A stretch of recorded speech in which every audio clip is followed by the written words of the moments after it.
आपण मानक मोर ब्लॉग को स्वागत जनाऊँगी।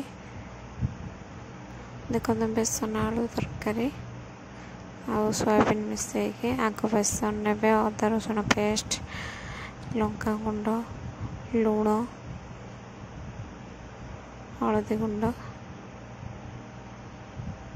पकईकि टे पानी पकईकि बैटरटा को रेडी करेंगे। देखो ये रहा बेसी पानिया करें कि बेसी बहड़िया करें। टे तेल पकईबे तेल गरम है बेसन पकईबे ताको ये करेंगे ना तो आपण मैंने स्टीम भी दे पारे। ये ताको टे करेंगे तापर एमती गोटे थाली रे नहीं जिबे ताको रखीदेला टिके समय रखीदे आप ये काटिदेवे ताको ये कर छाणी माने छाणिला टाइप करें भाजला टाइप कले चलो भी मुझे टे भाजला टाइप करदे आज्ञा मुझा करे आज्ञा शीघ्र शीघ्र हो बहुत जिनस पकई आपण मैंने धीरे धीरे पकईबे। ये सोयाबीन मु घंटा आगर बतुराई रखी सोयाबीन पकईले सोयाबीन टे भाजीदेवे आपण मैंने पवनटा आज्ञा होता आज वर्षा सकाशु से रिटर्न पवनटा झरका पटे पड़े आसला धुआं जोर बाहरी पड़ुछि। आपण मैंने ये करेंगे सोयाबीन को टे भाजीदेवे भाजी सारा पर तेल गरम करेंगे कड़ाई बसी तादे टे गोटा मसला पियाज लुण टे पकड़े पियाज शीघ्र भाजी हो अदा रसुण पियाज पेस्ट हल्दी गुंड लंका गुंड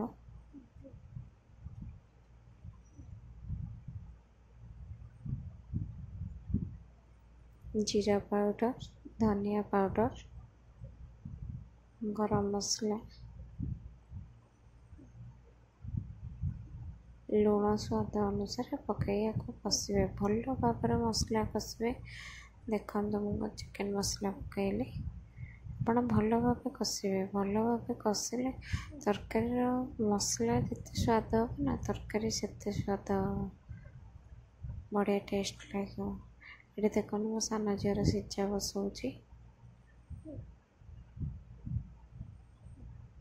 झीर किसी सिझार किसी करे टे भंडा टे गाजर अल्प टे डाली लुण हलदी पकई पानी टे दे सिझे दे मात्र 2टा सीटी हो जाए। ये देखो मसला केमती कषुची आपण मैंने ये कषे टमाटो पकई कषे टमाटो भी गोटे पकड़े आपण मैंने टमाटो को बाटिकी नहीं पारे प्यूरी करके मुझे टमाटो को गोटा पकई देती।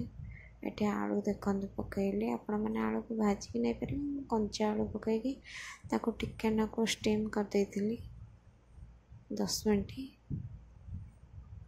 ये देखो सोयाबीन आलू बेसन कषिदेली भल भाव कषि साइला 5 मिनट कषि साइला आपण मैंने पानी देवे। देखो मु पानी देली तापर आपण गरम फुटीज 10 मिनट छाड़देवे फुटीज फुटीगला आपण मैंने गरम मसला धनिया पत्र रखिथे धनिया पत्र पुदीना पत्र मेथी गुंड गरम मसला ये देखो खुशी आसला फरमाई गाजर हलुआ नाई लेज एंड चॉकलेट खबर न दे आज खुशी आसी।